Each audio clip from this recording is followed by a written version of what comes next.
안녕하세요. 저는 2016년 3월부터 2017년 8월까지 호주로 워킹홀리데이를 다녀온 윤동주라고 합니다. 네, 반갑습니다. 저는 워홀을 가기 전에 교육과에 재학 중이었는데 임용을 준비할 생각이었어요. 진로에 대한 생각을 정리할 시간도 필요했고 조금 더 풍부한 경험을 해보고 싶었거든요. 그래서 학신을 갖기 위해서는 여러 가지 경험을 해볼 필요가 있었는데 그때 눈에 들어온 게 바로 호주로 워킹홀리데이였습니다. 새로운 환경에서 경험을 쌓으며 영어를 공부할 수 있고 현지에서 돈을 벌어서 바로바로 여행을 다닐 수 있다는 것이 그 당시 저에게는 가장 인상 깊게 와닿았는데요. 좀 매사에 우유부단했던 성격 탓에 워홀 결심이 흔들리지 않도록 학기가 끝나자마자 출발하는 것으로 계획을 잡고 바로 호주로 워킹홀리데이를 떠났습니다. 제가 호주로 워홀을 계획할 당시 후보 지역이 꽤 많았어요. 시드니, 멜버른, 브리즈번, 심지어 서호주, 퍼스까지도 생각했었거든요. 하지만 그 고민은 오래 가지 않고 이제 바로 브리즈번으로 선택하게 되었습니다. 솔직히 아무것도 모르는 외국으로 워홀을 떠나는 건데 누구에나 꽤 큰 부담이 되거든요. 저한테도 그랬고 그런 부담을 조금이라도 줄이고자 친누나가 다녀온 브리즈번으로 선택하게 되었어요. 그리고 브리즈번에 살다가 골드코스트로 지역 이동을 중간에 했었거든요. 호주라는 나라가 세계 6위의 면적을 자랑하는 나라인 만큼 각 도시마다 분위기와 라이프 스타일이 조금씩 달랐기에 다른 지역의 그런 라이프 스타일을 느끼고 싶어서 중간에 지역 이동을 하게 되었습니다. 호주 생활 중에 가장 좋았던 점은 삶에서 여유와 활력을 찾을 수 있었습니다. 호주는 급여가 매우 높은 나라여서 돈 걱정을 크게 하지 않고 휴무 날이면은 여유롭게 여행을 다닐 수 있었습니다. 그러다 보니 점점 생기가 생기고 활력적으로 변해 삶의 질이 바뀌는 것을 몸소 느낄 수 있었고요. 그뿐만 아니라 아름다운 도시, 깨끗한 거리, 그리고 좋은 날씨와 자연환경까지도 워홀에서의 삶의 질을 높이는 요인이었습니다. 아쉬운 점이 있다면은 수많은 각국의 사람들이 모이는 나라인 만큼 조금 웃지 못할 해프닝들도 많았는데요. 저 같은 경우는 한국인 사장이 임금을 주지 않고 도망친 일도 있었고 지인 중에는 워홀 생활 중에 지갑을 2번이나 도난당했다 하더라고요. 이런 일들만 봐도 우리가 잘 알지 못하는 외국이고 저희가 그 나라에선 외국인인 만큼 항상 조심해야 한다고 생각합니다. 호주에서는 많은 일들을 했어요. 그 중에 가장 기억에 남는 일이 한식 레스토랑에서 홀 직원을 했던 것과 이제 수영 강사를 했던 건데요. 호주에서 일을 하려면 먼저 레주메라고 부르는 이력서를 상황에 맞게 만들어야 해요. 면접을 봤습니다. 그 다음 이제 레스토랑 홀 직원이 돼서 외국인들 상대로 대화하며 일하는 것이 정말 재밌더라고요.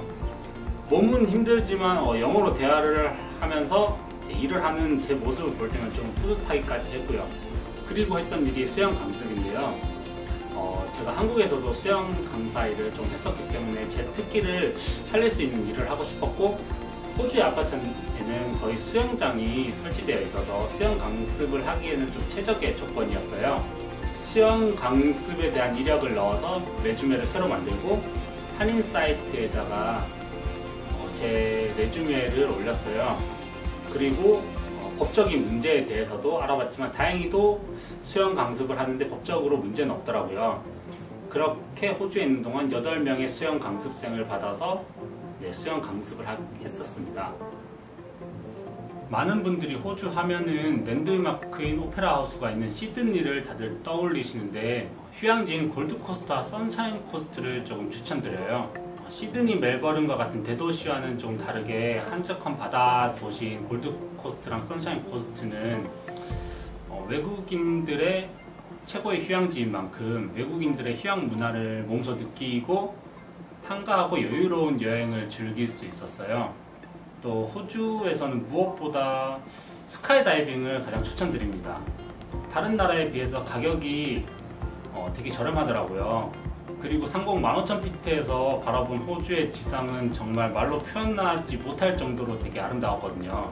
무엇보다 스카이다이빙이 짚라인, 번지점프, 제트스키 등과는 다르게 경험해보기 쉽지 않은 액티비티이기도 하고요.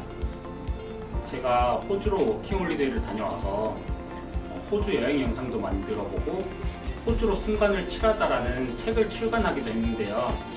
그런 호주 워홀 후 활동을 하고 나니 많은 분들이 호주 워킹홀리데이에 대해서 질문을 많이 하더라고요. 그 과정에서 이제 호주 워홀을 생각하시는 분들과 많은 이야기를 나눴는데 몇몇 분들에게서 조금 과한 두려움을 느꼈거든요. 예를 들면 가서 잘할 수 있을까? 혼자 호주로 가면 외롭지 않을까? 또는 지금 가면 너무 늦지 않을까? 영어를 하나도 못하는데 괜찮을까? 그런 걱정들이요. 아무리 걱정을 한다 해도 답이 나오지 않는 거라서 그 상황에 직접 부딪혀봐야 알 수 있는 것들이었거든요. 저에게 워킹 홀리데이는 한국에서의 좀 모든 것을 내려놓고 떠난 1년 7개월간의 여행이었어요.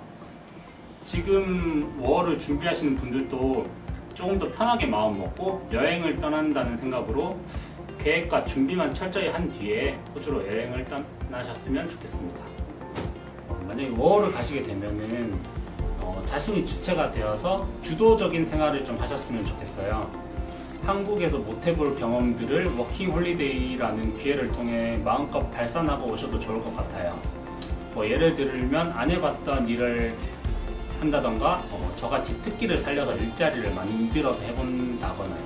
또는 여행 떠날 때마다 세세하게 여행 계획을 스스로 짜서 여행을 다녀보는 것도 좋아요. 항상 일에 치이고 생활에 치여 살기보다는 스스로 워홀을 만들어 나갔으면 좋겠어요.